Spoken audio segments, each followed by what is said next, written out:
You're listening to Simply the Best Sports Take, the best podcast breaking down the best stuff in sports with host Sean Bingham. His takes are so good, he dropped the mic, but then you wouldn't be able to hear him, and that would suck. Welcome into STB Sports Take, Simply the Best Sports Podcast. I am your host, Sean Bingham. Thank you for being here. We are on YouTube, Spotify, Apple Podcasts, Google Podcasts, Anchor Podcasts. Everywhere you get your podcasts, we are there. Please hit the subscribe button, whatever platform you are on. Thank you for being here. It's been a long break. I was in Brazil for 2.5 weeks on some work trips. I do some corporate retreats for companies, and I took Anthem Pest Control down there for a week. It was a spectacularly fun time. And then I had Moxie Pest Control down there for a week, and it was also a spectacularly fun time. Try and say that fast. Successfully, spectacularly. Those are words that I shouldn't put together again. Okay, but long time off. Sorry for all of you diehard fans out there that were waiting to hear from me. A ton has happened since then. First thing I got to say right off the bat, we all need to collectively celebrate Alabama lost a regular season game. Hallelujah, Bama goes down. That was a spectacular game. They play Tennessee at Tennessee, and Tennessee has not beaten Nick Saban ever. They have never beaten Alabama since Nick Saban got there in like 2005 or whatever it is. That's like 17 years of them not being able to beat this guy, home or away. And they finally get him. It was a really good game. So let's all, collectively cheer about that. Maybe we'll get a teeny bit of parity in college football this year. That could be something. Sticking with college football, we're going to move right into the obvious BYU versus Utah. They didn't play each other, but there's always this in-state rivalry. Who's the better program? Who's got the better team? Who had the better wins?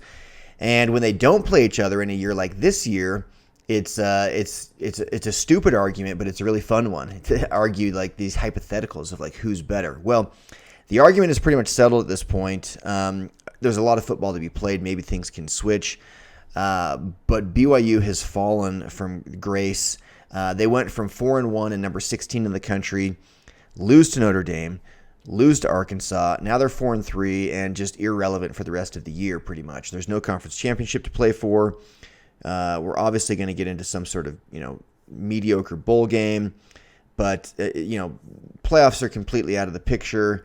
We're not playing our biggest rival. I'm saying we because I'm a BYU fan, but you're not playing your biggest rival. You don't have a conference championship to compete for. You're not in the running for the playoffs. This is the issue with college football. This is why I struggle to really like it. There's no parity. We have to actually clap and celebrate on the podcast when Alabama loses because they just never do. And then a team loses a couple games, all of a sudden, there goes your season. And so with the NFL, I was telling this to a friend yesterday, with the NFL, every game matters just enough to keep you interested, but just little enough to have it not be the end of the world if you lose, right? In the NFL, you can go 11-6 and have a legitimate shot at making a playoff run. You'll make the playoffs most likely at 11-6, not guaranteed, but very, very likely you make the playoffs at 11-6 in the NFL. 12-5, it's almost a certainty. And so you can have 5 losses and almost guarantee yourselves a spot in the playoffs, and anything can happen on any given Sunday. College football, that's just not the case. If you're not one of the top dogs from the top conferences with all this history behind you, 1 loss ruins your season. 2 certainly does.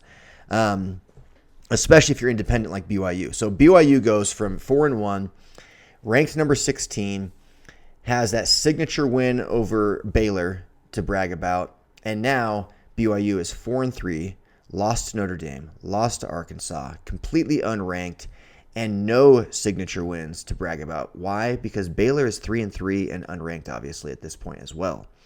So Baylor has proven to not be that great. Arkansas was supposed to be a big game, and they came in 3-3, and now they're 4-3 because they beat BYU.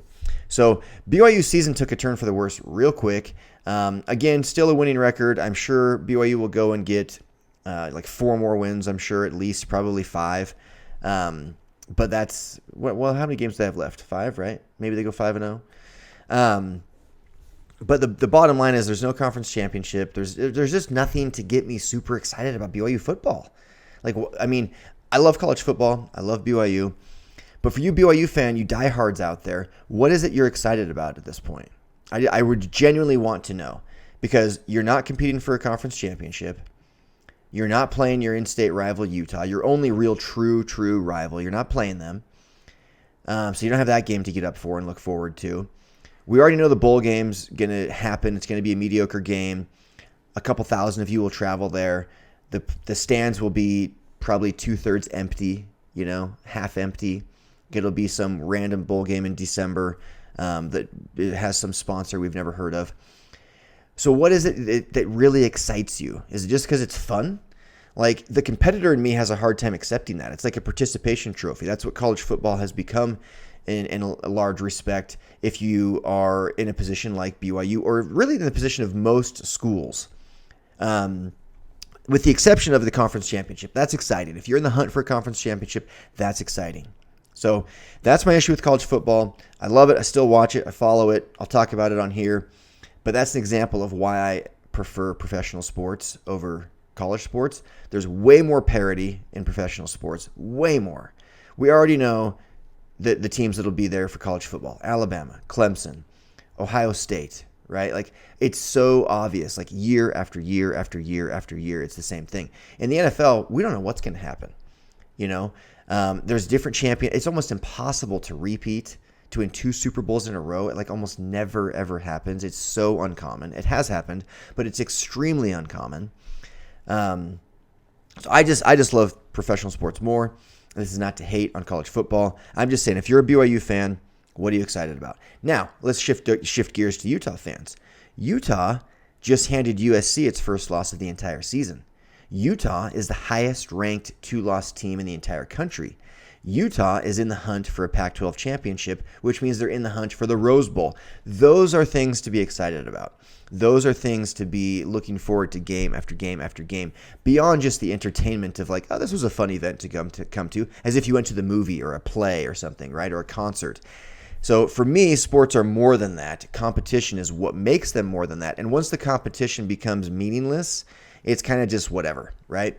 And so Utah fans, Utah has, one of the most fun games I've watched in a long, long time, beating USC. Utah, and people forget this. Utah fans out there, all you rose-colored glasses people out there, you were favored going into that game. Vegas, who is extremely smart, they have money, millions and millions and millions of dollars riding on setting the correct line and the correct favorite for people to bet against. They picked Utah to win by 3.5. So Utah actually didn't even cover. Like, Utah did worse than all the money was predicting they would do, right? Utah was favored by 3.5. So you should have won. Don't storm the field if you're favored. That needs to be a thing, and it's not just Utah that does this. There's plenty of teams that do this. It's a big win. It was an exciting win. But you can't storm the field when you were the favorite. Can you? Should that be a thing? If you're the favorite and you win, you do exactly what you were supposed to do. Maybe you actually do it a little bit worse. You won by 1 point instead of by 3 or 4. Should you storm the field? I feel like you shouldn't. And it's not just Utah. This is not Utah hate. It's not just Utah that does this. You see this frequently. Can you imagine Alabama fans storming the field after wins? Like, I don't know. I'm sure they do occasionally, but I feel like that should be a rule. If you're favored, you can't storm the field, period. But it is exciting. It is fun. I've stormed fields many, many times. In fact, if there's ever a field being stormed and I'm at the game, I'm getting on that field just because it's fun. So I completely agree with that. It's really fun. The Tennessee fans, they stormed the field after beating Alabama. That's a big deal. They haven't beat them in 16 years, 17 years, whatever. And, Bama is Bama. You take down Bama, that's a huge deal. They rush the field, they tear down the goalposts, and then they hike around the city with them and throw them in the river. I don't know. That seemed a bit odd, but it's fun. It's fun. So storming the field is fun. I'm not going to be a fun sucker there. That's freaking really fun, actually. But just being real, if you're the favorite, maybe act like you've been there before, act like you expected it. I don't know. But getting back to Utah praise, now that I had that little moment of talking down on Utah and their fans that stormed the field as the favorite. Utah goes in goes in for a touchdown to, it looked like tie the game, right? So it was going to be it's a 1-point game. They kicked the extra point. There's like 50 or 40 seconds left. Enough time that you're kind of nervous. Like maybe USC could go get a field goal with how much the teams have been marching back and forth on each other. And I'm thinking for sure they kick the extra point. You're at home. You're the favorite. All of these things, you've been moving the ball well. Like all of these things to me led me to think they'll kick the extra point and they'll win in overtime. And Kyle Whittingham, with balls of steel, says, nah, we're gonna win or lose right now. And it wasn't really necessarily that because, again, there was time for USC to go get a field goal if they needed to, or if they could. And goes for a 2-point conversion and gets it. And it was insane. That took serious guts. And Cam Rising with the game of his life. I mean, literally the game of his life. And for Utah fans out there, please at me on Twitter, at Sean Bingham, if I'm wrong. This had to be the best game of Cam Rising's life. The absolute best game of his life. The guy throws for, I got it right here, 415 passing yards, okay? 2 touchdowns, 0 interceptions. And then to go on top of that, he has 60 yards rushing, which led the team, and 3 more touchdowns, and the game-winning 2-point conversion. Plus the game tying, go ahead, it was supposed to be a game tying touchdown. He scored it. Then he's like, nah, I don't want that to be a game tying touchdown. I want that to be the game winning touchdown. So I'm going to do the game winning 2-point conversion. Insane. 5 touchdowns, 2 through the air, 3 on the ground. Led the team in rushing, 415 passing yards, no turnovers, no picks, no fumbles. Phenomenal game by Cam Rising. Like, stellar, out of this world good game by Cam Rising. I can't imagine he's ever had a better game than that. So Utah fans, at me if I'm wrong. After the game, Kyle Whittingham is being interviewed, and he says this was the best, maybe he said most exciting, but this was the best game in the history of Rice-Eccles Stadium. He said that. The best game, most exciting game in the history of Rice-Eccles Stadium. And it's hard to argue that. I mean, that was a game, back and forth, electric, score in the 40s, right? So there's tons of offense, not to the point where it's like ridiculous, like 65-63, kind of thing. There's a little bit of defense here and there. The Utes even lost a fumble inside the 5 at one point and still win the game. I mean, Utah has a lot to be excited about. Again, the highest ranked 2-loss team in the country at number 15, 5-2 Utah, 3-1 in the pack. In the hunt for a conference championship. Probably not in the hunt for a playoff spot, with the 2 losses, but in the hunt for a conference championship and a Rose Bowl appearance, which is freaking fun. So that's cool if you're a Utah fan. So again, my only thing there is I feel like you shouldn't rush the field if you're the favorite. That's my only thing. Okay, to the NFL. Lots going on in the NFL. Again, it's been 3 weeks since my last podcast, 4 weeks even, I think, because I was gone for so long. And I got to say, the one thing I want to talk about the most right now is Tom Brady falling apart right before our eyes? Are we finally watching his demise? Is it happening right before our very eyes? The guy, we all know so he's already universally known as the GOAT, okay? He has nothing left to prove to any of us. Like he is the GOAT. He had a better career from like age 35 to 45 than probably anybody has ever had in their life, right? Like, meaning you could take Peyton Manning's entire career and it's like right there neck and neck with Tom Brady's 35 to 45 decade career, right?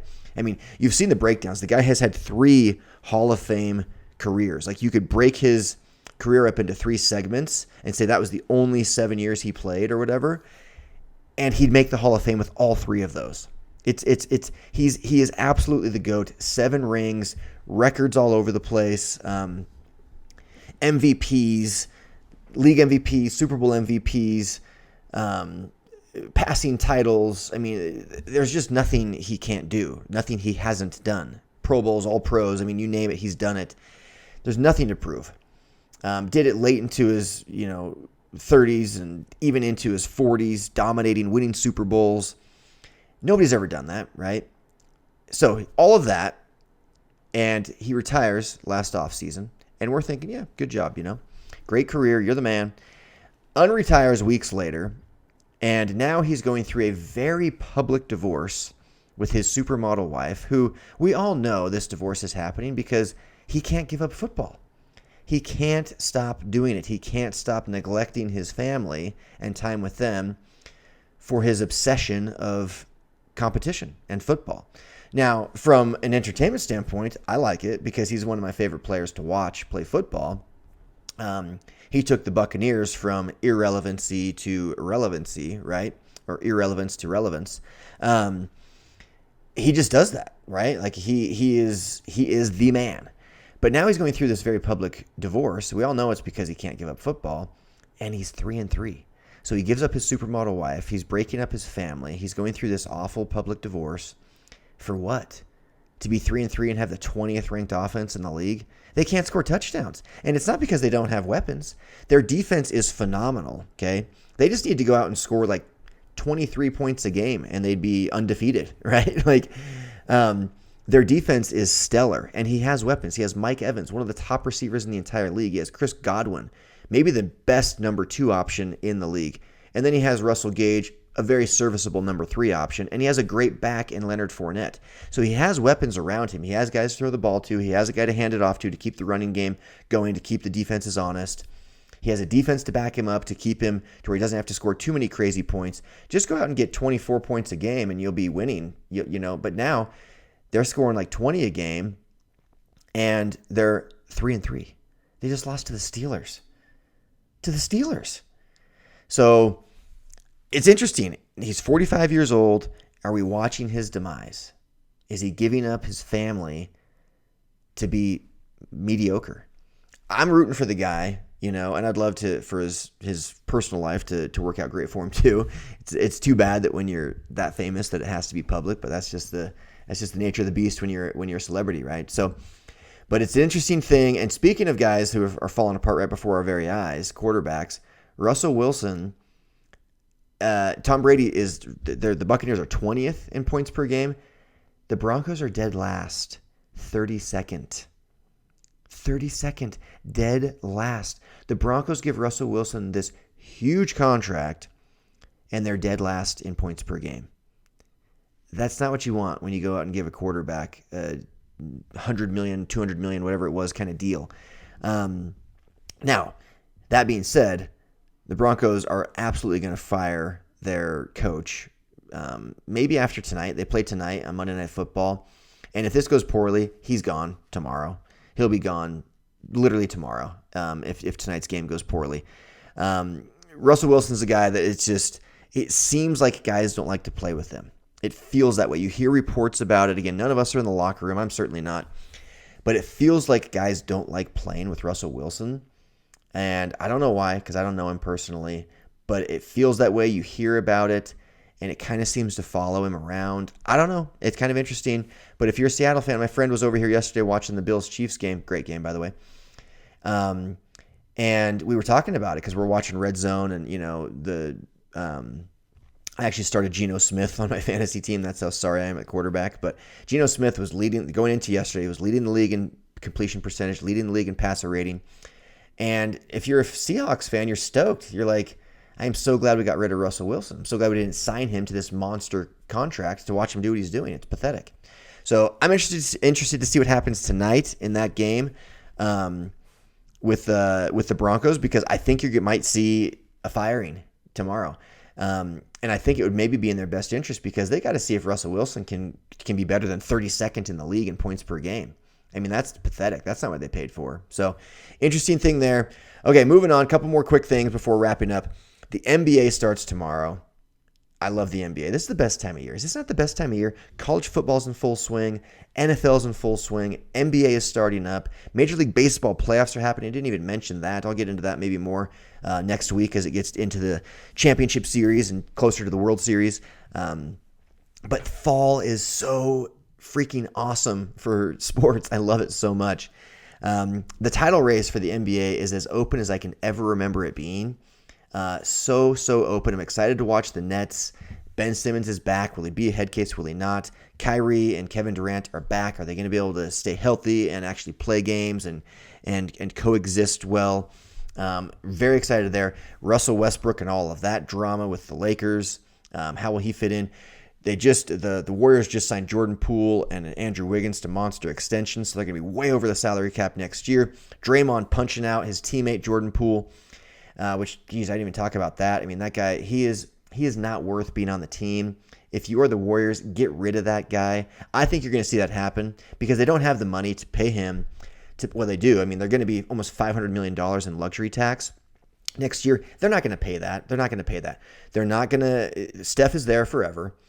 Draymond is first on the chopping block. Absolutely. You'll see Draymond gone, maybe even this season before the trade deadline, but certainly by next season. He has a chance to pick up the option, but you got to think they're going to trade him. I would think. So I think they look to trade Draymond Green, especially after he punched Jordan Poole out in a sucker punch of his teammate. So we'll see what happens there. And even Klay Thompson, 2 serious injuries back to back, and he just wasn't himself last year. So I think they're going to be keeping a close eye on Klay Thompson. And is he really worth more money, more extensions? I don't know. I don't know if he is. He's one of my favorite players all time, but injuries and age will get you, and it feels like it's starting to get him. We'll see. But so much exciting stuff to watch in the NBA. You're going to see a lot of tanking as well, because we've got the best prospects in a long, long time coming eligible next year. And I'm going to butcher this guy's name, but Victor Wembanyama, the 7'4" Frenchman who is like Kevin Durant, basically, another Kevin Durant. And then you have Scoot Henderson also. So I think you're going to see a lot of tanking in the NBA on top of there being a wide open title race with a lot of teams in the mix. We'll see who stays healthy. So I'll give more NBA predictions next week, but I'm very excited for the NBA to start up. And then last thing, I watched The Captain, which is about Derek Jeter. You should watch it. I think it's on ESPN Plus. Really good. And it's all about Derek Jeter, the captain. And I just had this thought as I watched it. Alex Rodriguez was like the greatest player in baseball, like by far.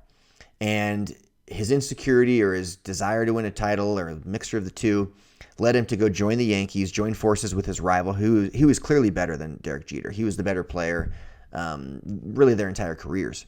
The better hitter, arguably the better fielder, more home runs, better batting average. Like everything about him was just better. And he goes and joins the Yankees, changes positions, plays second fiddle to Derek Jeter. And I'm just watching this thing, and I'm like, I think A-Rod would have had an even better career had he never gone and joined the Yankees. He probably would have even maybe gotten a title at some point. His confidence, wavered pretty dramatically when he was in New York. It was like he couldn't quite handle that spotlight, it felt like, the New York media and stuff like that. And he's in Derek Jeter's shadow, even though he's the better player. It's just a weird dynamic, and he spent like half his career there. And I just started thinking, I was like, I wonder if A-Rod would have gone down as like the greatest player in MLB history had he just not joined the Yankees. As weird as that sounds, because he only got one title anyway. He probably could have gotten one somewhere else. So, interesting thought. That's all the time I have for today, you guys. This has been fun. Sorry for the long break. I'm stoked to be back next week. More NFL, more college football, and I'll give some NBA predictions for the season. That is it. I am out. Peace. Thanks for hanging with Simply the Best Sports Take. Don't forget to subscribe to this podcast and check out STBSportsTake.com. Simply the best in sports. 'Cause we are